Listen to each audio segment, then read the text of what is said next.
Retired కార్మికుల కోసం పోరాటం చేస్తున్నాడు. గతంలో దివంగత నేత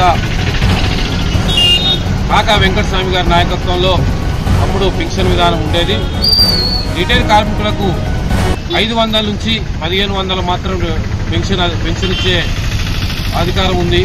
ఈ వంశీ గారు మొన్న పార్లమెంటులో మాట్లాడుతూ ఖచ్చితంగా రిటైర్డ్ కార్మికులకు అందరికీ మంచికి 10,000 రూపాయలు పెన్షన్ విధానం తీసుకురావడం కోసం పార్లమెంట్లో గలమెప్పి పోరాటం చేయడం జరిగింది.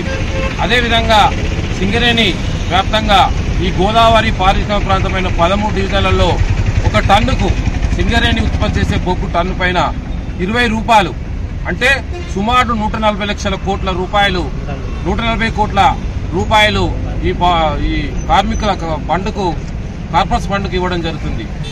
ఈ విధంగా కార్మికులకు ప్రతి సంవత్సరం 10,000